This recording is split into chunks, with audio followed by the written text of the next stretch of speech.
So I will take on some responsibility. I have a lot of slides, so I will start because I want to show all of them. My name is Sergey. I work for the Kaspersky lab, and I'm responsible for operations security there. The Who Am I slide. I'd like to talk about my department. I'm just an average guy, and my people are, well, my capacity. We have an operations team who analyze alerts, and you can talk to them if you are our client. We have a research team who make the job easier for our monitoring team, and they make detecting logic and engineering for them. And they also do the breach assessment service. So if you feel that you've been hacked, you can also talk to them. You can also see our team called SOC Consulting. They can build you a SOC from scratch. And if you think that it's fine, well, we can prove it using SOC assessment. And we also have a team you will not see. This is our development. They're responsible for automation of our services and pipeline and internal services. A disclaimer. I'm not here to teach anyone or impose anything on you. I'll be sharing my experience. So the things I'm talking about are used. We have real screenshots from real spreadsheets, and so I have my skin in the game. So I'm talking about the things I'm doing. Well, I think that managers will be more interested in this than technical engineering. So you should see whether they are doing the things right. Okay, Peter Drucker, he said that we cannot manage if we cannot measure. And so this means that if you want to measure something, if you want to manage something, you have to measure it. And measuring is what we are going to be talking about. Some overall ideas, then some practical examples. I can't share everything because I don't have enough time. Then we'll talk about visualization and about analyzing trends and how we can forecast the future. Well, I thought that I would get rid of this part of my speech, but having read some forums, I understood that not everybody properly understands the goals we have, because, well, people are guided by stereotypes. They think that if somebody is hacked, they don't pay enough attention to security. If you have a SOC, then you have a lot of screens on your wall, and so on. So we'll talk about the things saying that we should know our destination to start our journey. Okay, if you want to measure anything, like SOC and everything, we should understand the problem. What is the problem? The problem to solve. Then we need to determine the scope of the problem. We need to understand the things we want to minimize. We cannot eat an elephant, in one go, so you have to cut it into pieces. And then you should manage every piece. Now this is called processes. Okay, I'm walking down the street. This is a process of movement. If I'm solving a problem or a sub-problem, I have a process around it. So, to understand this, to understand whether I am good or bad solving the problem, I need two things, effectiveness and efficiency. I hope this makes sense. So, effectiveness, whether I solve the problem, and efficiency talks about the optimal way to solve the problem. So this is the origin of my metrics. Okay, I'll go over this again. We need to understand the problem. We need to determine the scope of the problem. We need to split it into pieces, develop a process to manage problems, and we try to measure the process. Here are the metrics. Well, the process for managing metrics also needs some improvement. That's why we need this daemon-like cycle here. So we need to get the data from systems. I'll share our experience. We need need to somehow measure, calculate, analyze the results, compare it to some target results, draw conclusions, take steps, and gather some new data to even further improve what we are doing. Now let's talk about some practical examples. Well, let's say that in theory and practice are the same, but in practice they are completely different. Okay, what are the problems to solve? We want to analyze trends. We want to learn about the problems as soon as possible, which is good, isn't it? We want to find the ratio between the load and the team strength. So we have new task. Do we need more people? So we have some dedicated experts. We have developers you are not likely to see, and we need to tell them, okay, here is our weakness, and we need automation here. Okay, and we need to keep people from burnout, because this is a difficult task, monotonous sometimes, so we need to timely notice when people get tired. We want to analyze the jobs of our analysts, the mistakes. Mistakes happen, and we want to manage this. We want to develop some metrics and some standards so that we can measure people against them and to improve everyone this way. We want to find leaders and laggards. And if you have a research department doing hunts, so I think that you want to measure the hunts, whether they are good or bad. Some technical details. Everybody has some incident response platform where they have all the alerts, and all the data comes from the internal ERP. The metrics we measure, and I'm going to share, are calculated weekly and monthly. Some of them are developed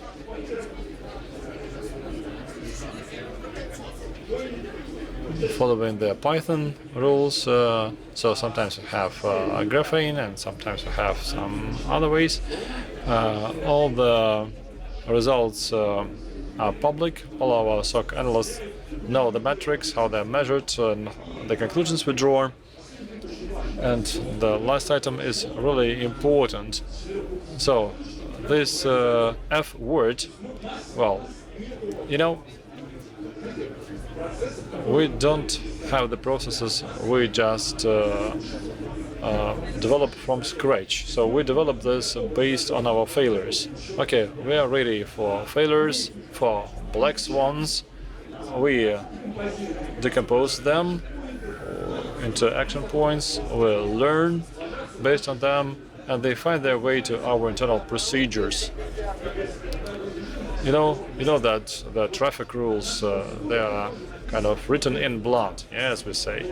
And our procedures are written in the hair falling from my head. Okay, put it this way.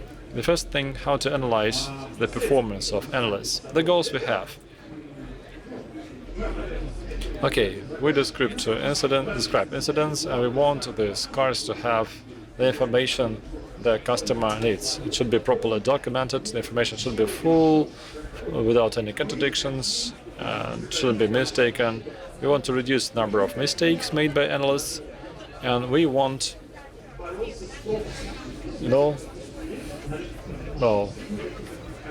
want to find mistakes after they are made. We want different analysts to have the same view of the situation. This is a big issue in the team. All the analysts differ, they think differently, but we want one of the same situation to be interpreted the same way. This is important. And we also need to onboard newcomers. Our team is ever expanding, and we want the new analysts to quickly get on board.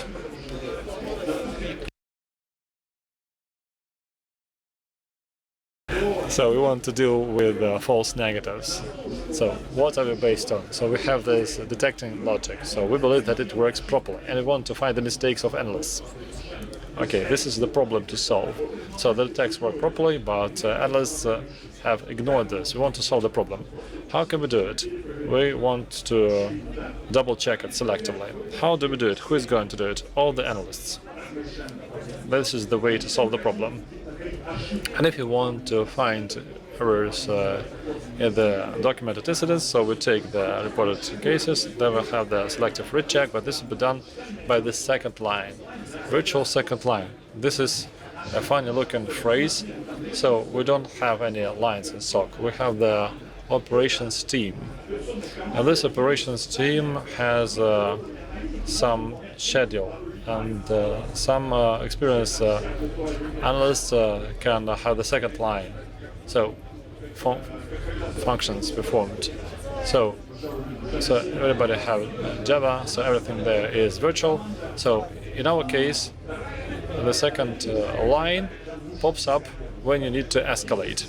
So we have a schedule, we have an email, and we have a list for a month who today is allocated to line 2. Here are their functions. So they deal with escalations, they do retro hunting. This is quite interesting. Timur, by the way, mentioned this, that not all the hunts can become alerts, because otherwise there will be a lot of false results. So it can be done by line 2.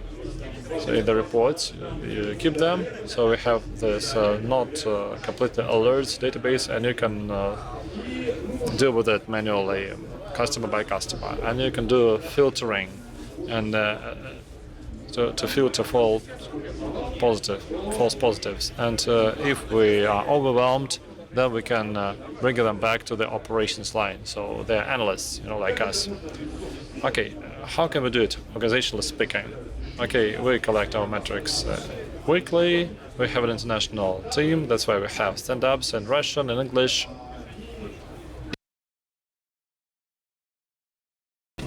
We support initiative and democracy. So those who want to improve things, they get in touch, they talk to me, to my colleagues, and we support the initiative. Well, because,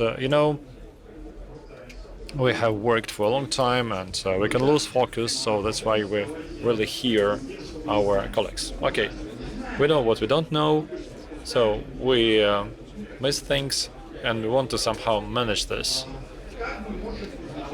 Okay,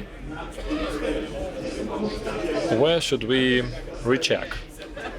This is supported by conversion.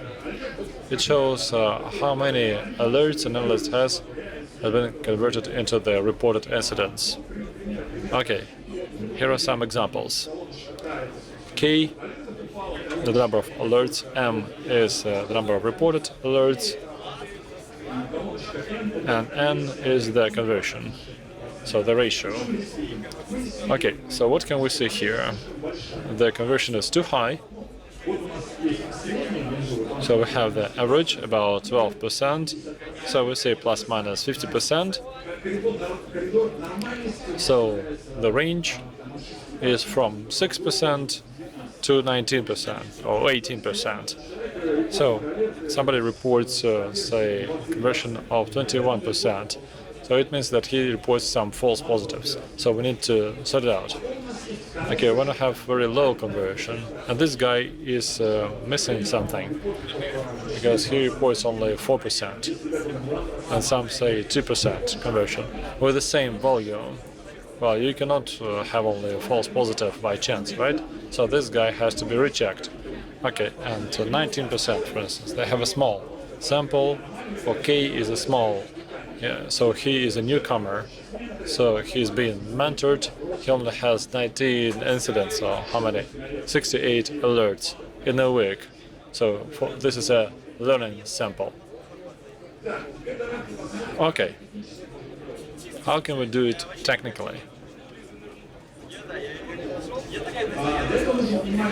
For this, you need to understand how alerts are processed in our case. So it goes to the ERP, analyst has a looks at the fields, and they can analyze the important fields to see whether it's a false positive, so they ignore it. If they have a feeling that maybe this is not a false positive, they can import it to a case, and there they can deal with it, use some checkers, some timelines can be built. The second stage to reject is at the case level, but if this is not a false positive, then they document this and publish it in the portal, and then they communicate with the customer. And we leave this only when we have reported everything we possibly can. So this way we follow the problem of ignore FP and the case AFP. So we highlight these two issues. Okay, this picture is obsolete. Well, globalism is falling apart in a way, so most likely the alert which is designed for the local warrior will not go to the Guron warrior or to a European warrior. So it doesn't really matter. We don't take alerts from an overall queue. They take alerts from their own queue, which is developed by a smart alert assigner. And some of these alerts will be automatically rechecked by this alert assigner. So it has the rules in the head, and it has some rechecking rules. Like this analyst has a bad conversion, so you should recheck more of his output. Okay, let's look at the rules. The first one, the fairness rule. If the analyst has covered a lot of alerts, we should give them less, because otherwise if you work hard, you work most. You know, we had this in the past. If you, carry load, you are given more load. Okay, fairness. The second one, location role. You know, we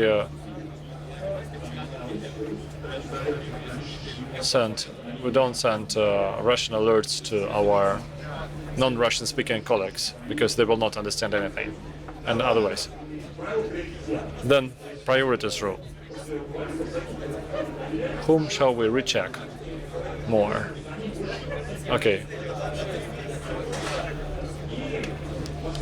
And the final one, the volume rule. The overall recheck or double check. So we think that 10% is okay.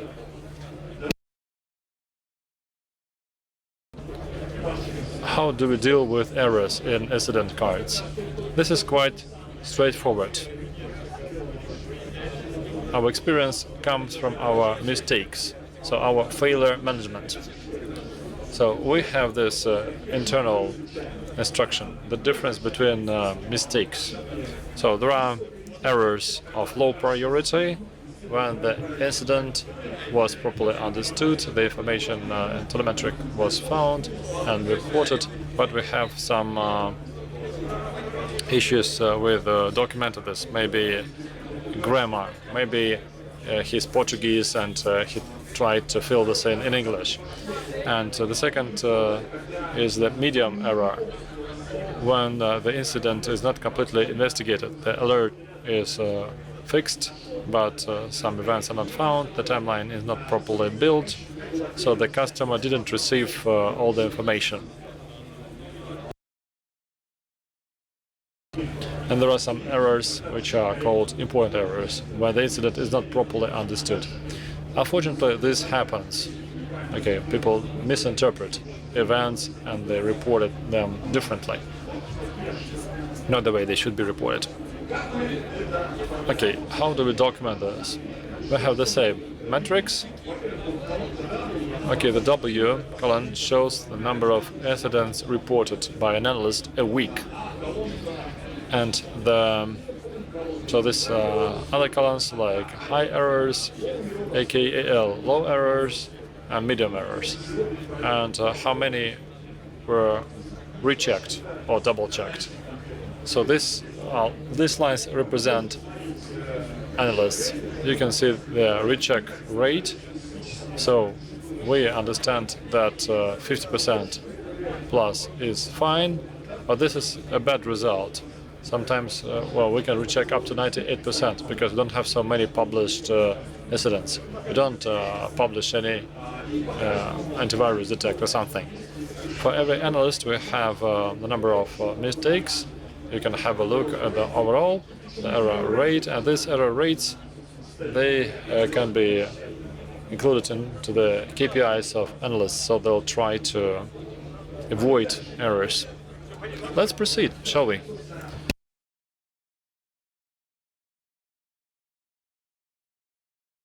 Whom to pick for double checking? Again, conversion, too many incidents reported or too few incidents reported. So quite often analysts get tired, and you can see this. You should have a look at the trend. So the overall error rate and the trends, and you can see whether it's down or up or going trend, and you can have the same thing. People, you can see that high errors are growing where people burn out. So they don't grow quite often because it's related to experience, but medium errors when they don't properly investigate or don't properly document. So this is about burning out. So we need to give them some time to have rest, send them on a vacation, or give them some other task. Escalation is another interesting thing.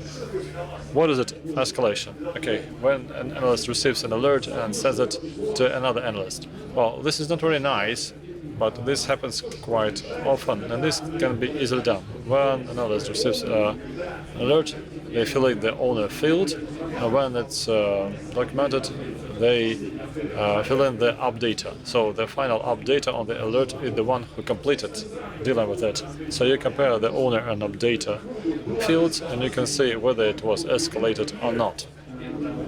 Here are some examples for you. The alert owner and updater. So he is both an owner and updater. Then only owner, 68 cases. So he escalated 68 cases, and 103 cases were escalated to him. So he is updater only. So you can start to sort it out. So why do you escalate all the time? And there is someone who receives these escalations all the time. So you can have a look at this.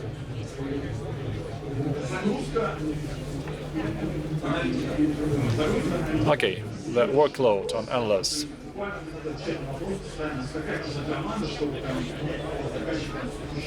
Okay, if we have 100,000 endpoints worth of in a customer, so how many people should we hire to support this workload? Okay, the problem and the goal. I want to develop some standards or norms. Why?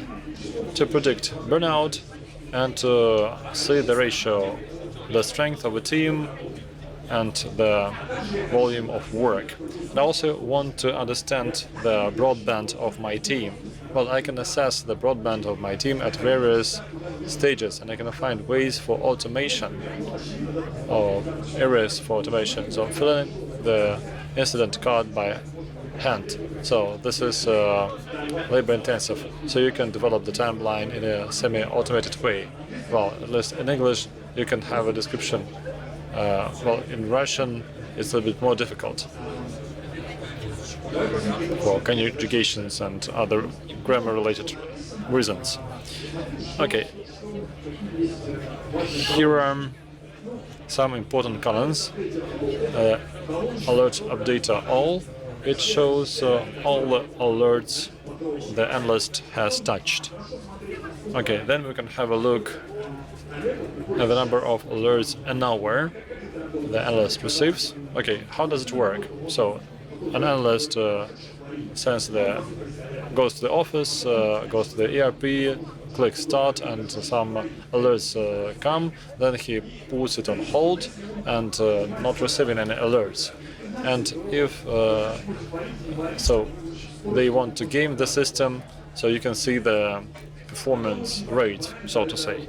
Another important parameter is the time to process, the average and the median, and the queue time. Okay, let's try to interpret the data. Well, number one, we have the average, so we can compare using the average. The alert data all 213 is the average, so we say 259 is fine.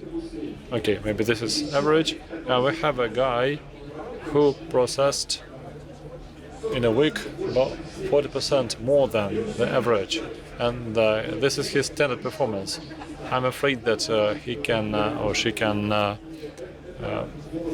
be exhausted, so maybe we should pay attention. And there are some other guys who have 7 or 88, so the question is why? Why so few? Well, the speed. Well, 7.5 alerts an hour, follow them, but we have some extremes, for instance 10. Why? And we have 7.9 or 5.9, so very high speed, especially compared to the number of alerts they received to analyze. Okay, this is the average and median time. Why do we consider both? Because it shows the distribution nature. If the average and median is the same, then this would be the straight line. But if we have some difference, then we can see the curve shape. So this extremes 1390, the median is 3 minutes. It means that well, just a few alerts were processed with the increase of the average speed. This is not an anomaly. That's what we can see here. And we can also see the queue time. When you don't have enough people, the queuing time for the alerts goes up, obviously. So a good example, we should pay attention to this. The average is here. Here's an analyst with the median time in the queue. It's more or less the same, so equal distribution, and you can see that it's quite long. So he is most likely to work like that. He switches on the system and he's just waiting for this to come, to have enough, and then he starts processing it. But this is not good. Trash is really important when the alert comes. Maybe you see some critical thing, waiting for a lot to pile up and then start dealing with it is not a good approach. So maybe we should double check him, because he has this queue which is usually long. Okay, let's proceed. We have looked at the alerts. Let's have a look at the incident management. What can we see here? In blue we can see the numbers, how many incidents were reported by every analyst in the week. The average is 11 something. There we have 15. So this is fine. And we have a guy who reported 55 incidents, and the average report time is 4 minutes, and the median is 2.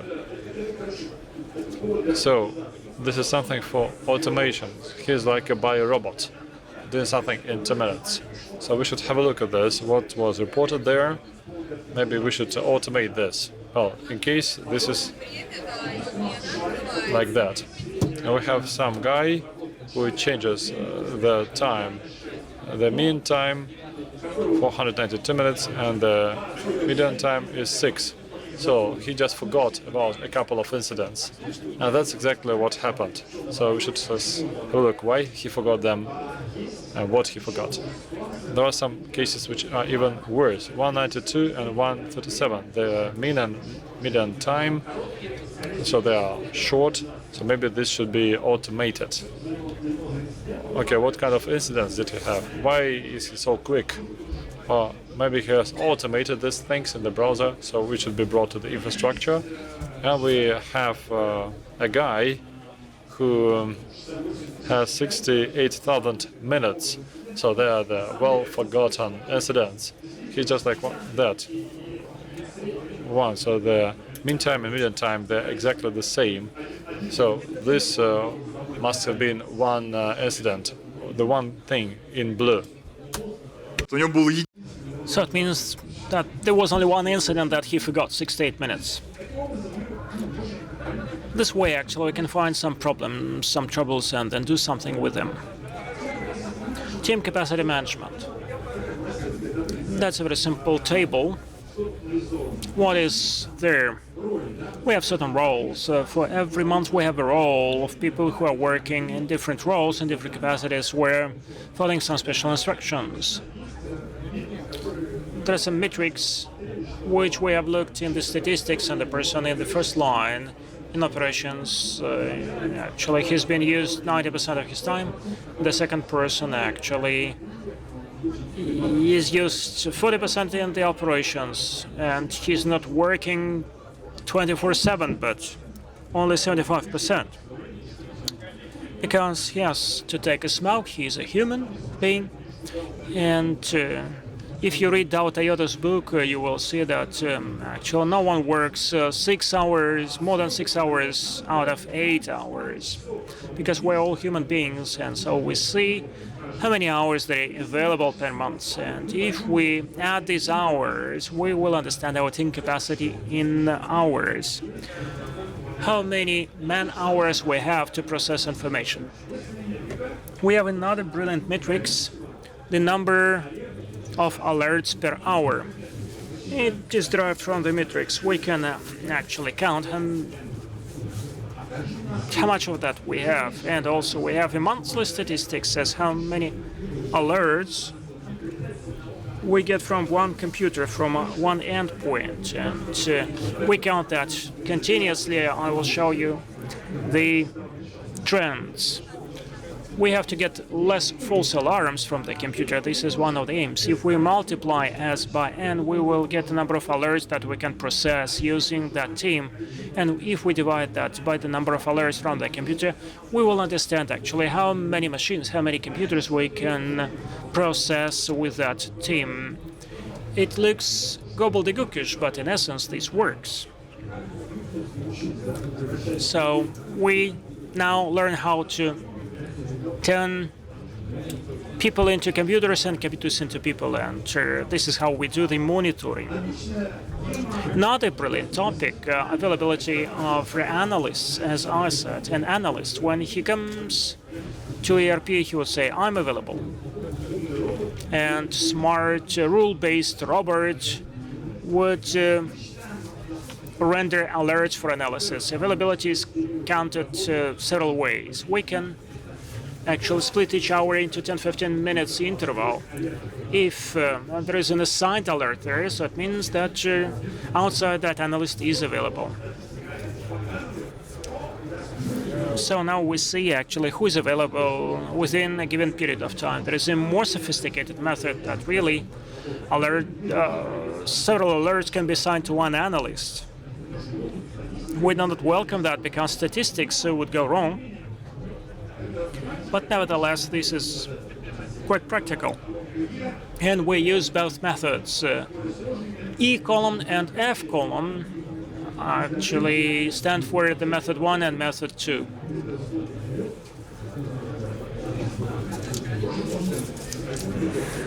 And there are outliers and there are leaders. You can compare that against the metrics. Someone had to be available 75%, and all of a sudden he was available only 50%. I do not invite to penalize them for that, but you have to understand the problem. What the problem is. All the people have some objective reasons why they were not available. We have to understand these reasons. Let's speak about the detection logic improvement.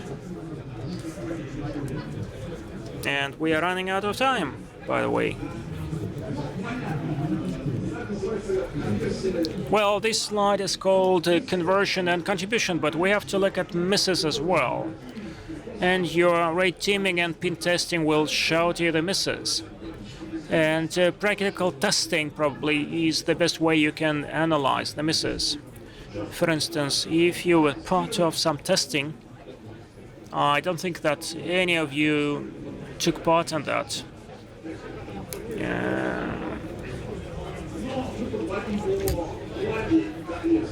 Let's speak about conversion and contribution. This is what is being used in order to assess the rationales, efficiency, and effectiveness.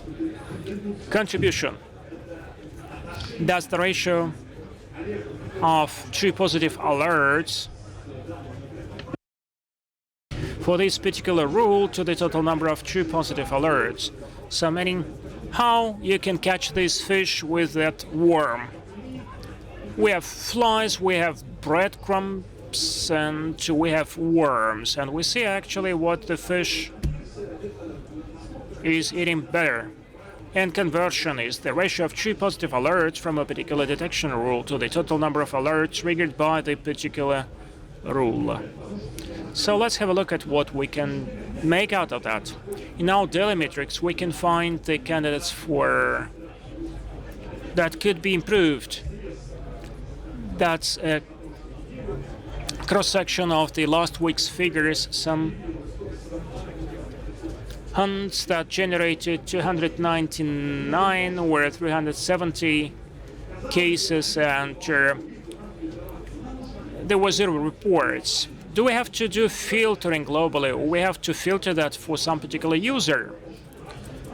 Well, we have different clients and we have different teams. For instance, we have to do global filtering. We have to render that to the engineering team. But for instance, if it is some client story, meaning that this is the client who required that, who wants to use some unconventional utilities, so then it can be then rendered to the people of the second row. And we can actually also make breakdown by the false alerts, but with a breakdown by clients. So these are the hunts that generated poor conversion. And for instance, dumping clear text wireless network actually gave false alarms only for one specific client. So we can render that to the second tier team. And the false alerts actually were revealed only one case only. So again, the problem is not in how we detect that, but the problem is about the client. So the metrics may show this to us very clearly. Let's have a look at visualizations. We still have some time for that. Visualization makes data more understandable, and I actually found that on the internet. What we can do about that? We can make Excel tables, but we can make such a visual that would help us to see the problem immediately. As an example, let me show to you several pictures. What we can see there, the upper flowchart is about the number of analysts online. It was clear that these people, that's a big team, and they say, okay, let's get down to work. And these analysts are considered to be available. So, and you see some days off, night hours, and we're working 24/7, but still. The team is big, and most of them are living in Europe, therefore most of the analysts are available in the European part. And below we can see the size of the queue per one analyst. Still there are outliers there, and you can see them immediately. And we have to find out what happened actually. There were some false alarms. And for instance, a lot of false alarms actually were issued in case of one client, and so you can see that immediately. So who available when? So these are the analysts, and if the analyst was available at a certain period of time, then a dot would be attributed to him. So, and the interval is 15 minutes. You see immediately a person who works well, and you see days off, and these are the shifts. There are 5 of them actually, and there is a person who works less predictably, If that's the first tier analyst, we have to find out actually what he is doing in between, why the flowchart is so sporadic. We can look at the length of the queue. That's a very important thing. For instance, if alerts in queue stay for more than an hour, there is a risk that you may miss an incident, because we have to report an incident within an hour if it is a critical one. If it is not a critical, then probably this is not so stringent. There are outliers there, and there is a trend about that. Why these analysts all the time? Well, the load is not too big, a few dots, but still there are outliers there. But there is a person who works as an auto boy. Very cool. A lot of alerts, but everything on time, is on time. Also, we can look at the distribution by time or in time. Every dot stands for an alert, and we have to find out why actually these dots went up. Probably they were not obvious, where they were false, or the analyst overslept it, why he overslept that, and probably now there is a systemic problem which I've marked in rectangle. And the last part of my presentation is dedicated to the trends. As the organizers told me, I have to be brief. We are going to stand on the shoulders of our trends in order to predict the future. We looked at the analyst's mistakes, and I said that these are the weekly metrics, and here I show a trend in terms of critical mistakes and non-critical mistakes. And what we see, in essence, our efforts don't go in vain, and our critical mistakes trend goes down. We see a downward trend, whereas the non-critical trend, that's a medium when we under-investigated something or overlooked something, goes up.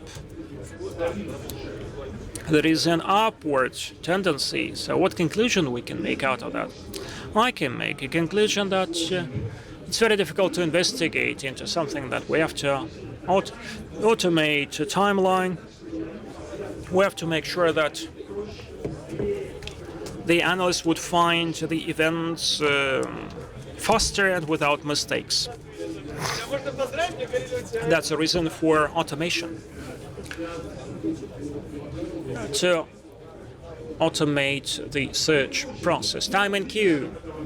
We see that we started from some nightmarish scenario, and that's a piece of monthly statistics in December 2021, and you see the data for every month, and you see the median and other time in queue. And there is a downward tendency, and that's good.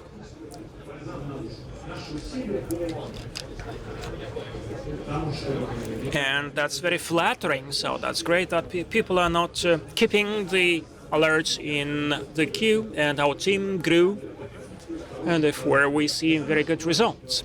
And most importantly, the median and the middle figure coincide, so it means that there will be no unpredictable outliers that would make a kind of a distortion, so the flowchart would be quite even, and that's good. Where time is spent. We have alerts that we ignored. That's the blue part. There are alerts which were overlooked or ignored within the case. That's the green part, and time that analysts spent on publication and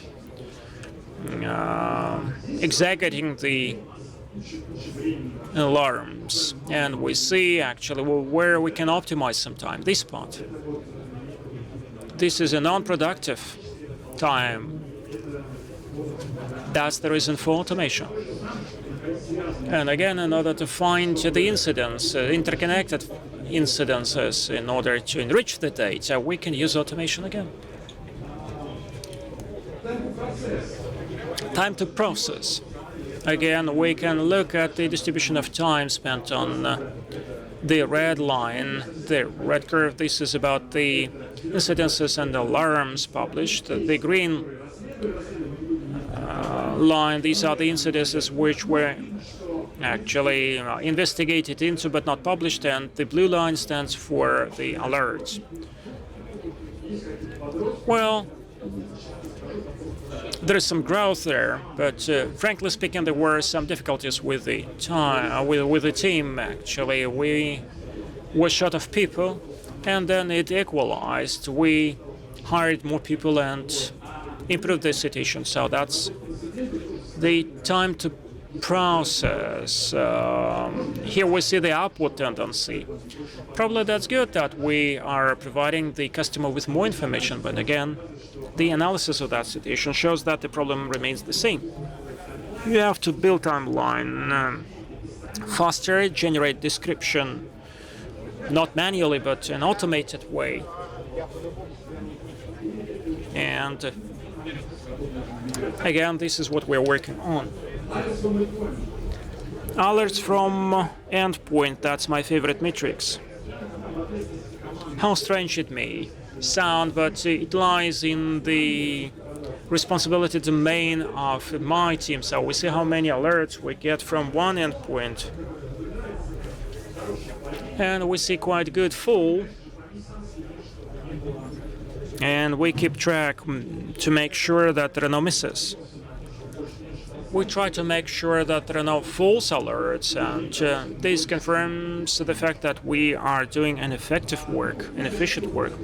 True positive rate, probably this is the most sophisticated rate, the red one. The alerts which are being dealt with by analysts, and orange one, the ones which were reported, and two lines, two bars. That's the true positive rate. Taking into account the analysts and without that.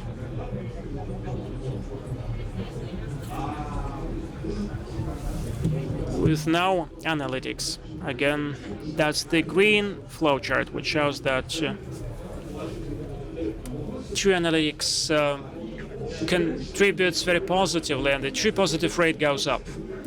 So this proceeds from the previous flowchart, but that's great to see that from this angle as well. These are the takeaways. This is the one before the last slide. The longer you exist, the more problems you have. And in order to address these problems, we have to measure them. So with the time, I know that actually there would be a backlog of things that you would owe to your clients, a backlog of things that you will have to improve. Not only you have to improve these things, but you have to put some goals, and the goals have to be smart.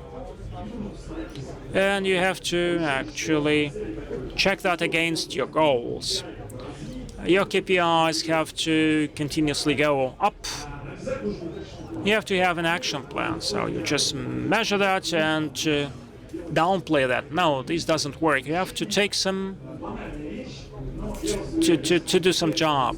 But if the KPIs are going up every year, then you cannot do without action plans.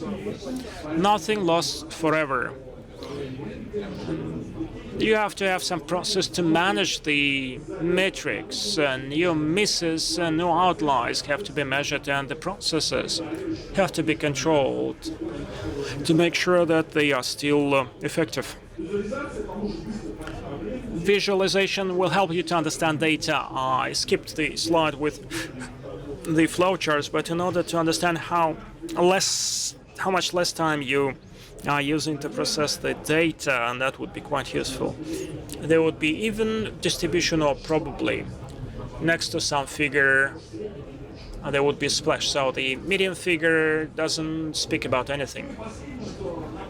And the last but not least, last thing, we have to analyze trends in order to try to predict the future, but be ready for the black swans.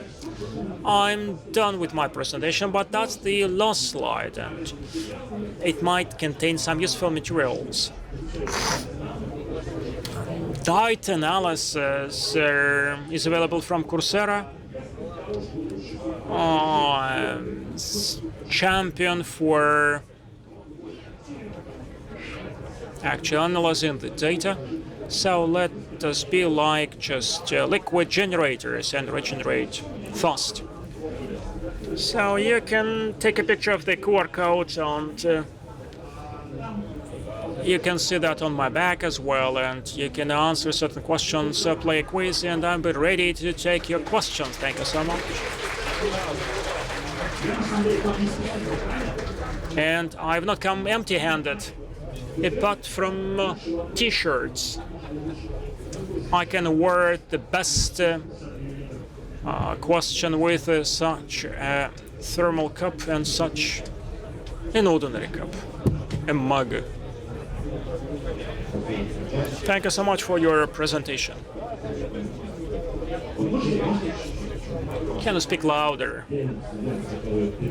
The incidences that have been downscaled to the second tier, is it 10% out of the total number, or 10% out of what was reported to the client? 10%. These are the alerts which are being double-checked. We actually are fighting the misses, so that's a real incident which has been ignored by the analysts. This is what we are combating. So these seemingly false alarms would be double-checked. And what about the second question? So you already taken that question, answered that question. Thank you. Sergey, good afternoon. We all know that there are three types of lies: lie, blunt lie, and statistics. When you're a manager and all these alerts for L1 or L2 in terms of difficulty, they are interchangeable. Do you do anything in order to assess the difficulty of alert so that when KPI is being put, you have to bear in mind the weight of the alert, not just the intellectual work of some analyst to take a decision on the escalation or not, but as to how manual work would be required in order to fill that case, to register that case.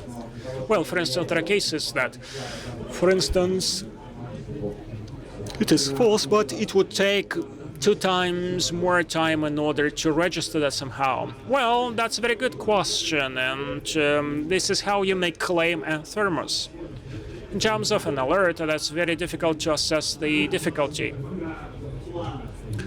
When we plan to do that, and then actually incident is measured in terms of the criticality and in terms of the severity of the incidents. We have certain classes, certain grades, so we know how difficult it is to process this or that incident. And in terms of incidents, we actually can consider the severity, but in terms of the alerts, we do not do that yet. Good afternoon. I have the following question regarding certain sources of incidents, because we're measuring certain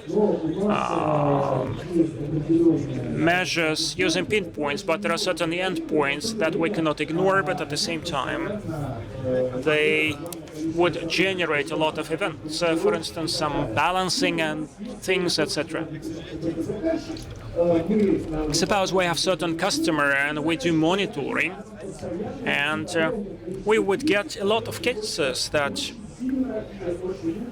we would have to investigate into, and the whole statistics would go wrong. Does it make sense in that case to make 2 statistics? The one which would include certain endpoints that would generate some wrong data, and the second one which would provide us with some net statistics, which would comply with our standards and that would fit the reports very well. So that's a question about monitoring such sources? Well, I know that problem very well because Kaspersky Lab is our customer, and we have a bunch of people who are just running malware on computers. Look,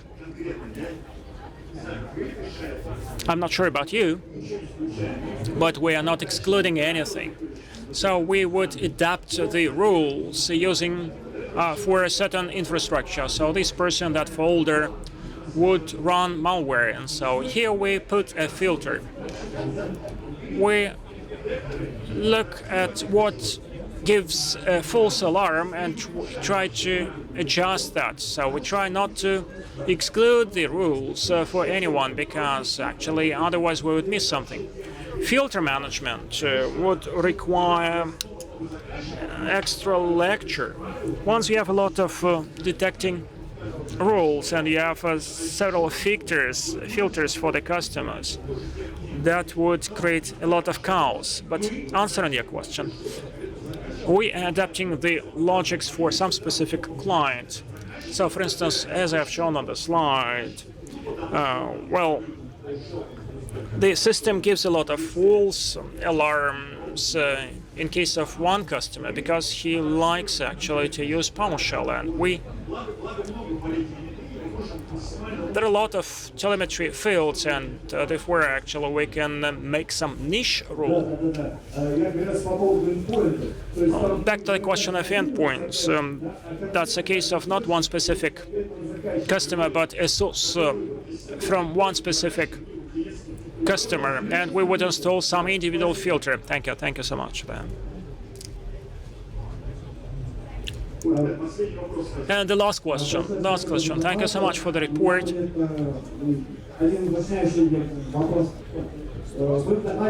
In your report, you speak about what kind of customers, Kaspersky Lab or other customers, who contracted you as core something. We love all our customers equally, and we love Kaspersky Lab as we love other customers. Then I have another question. How do you distribute your customers among the analysts? For instance, when you know what infrastructure is there in that client, it would be much easier for you to do the investigation because you understand the inventory of that client. Well, actually, when the number of customers and number of analysts were comparable, there was a person assigned to each client, but now we actually have more clients than we have analysts, and we would leave some comments, but there is now one single person responsible for this very customer. So an alert of one customer may be assigned to any analyst. Bear in mind the location, etc. Can I specify?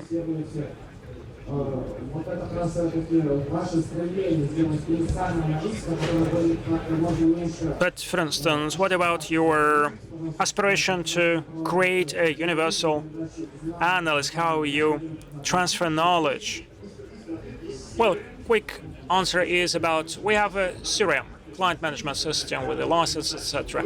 And you leave a comment that this customer has this peculiarity, this is what we do. And this is done by the client's filters. We try to make sure that what is not an incident for the customer, actually it won't actually be issued as an alert. Please approach me offline the client, or the conference. I like the question about somewhere there. You can choose. There is 2 T-shirts and thermos. Okay, here you are. I like very much the questions from that part. The last question. There is a mug and 2 T-shirts. A mug. Okay, it goes to you. Your colleague next to you. You have a T-shirt. And another T-shirt. There was a lady. You didn't have time to take the mic, but you will get a T-shirt. Here you are. Thank you so much.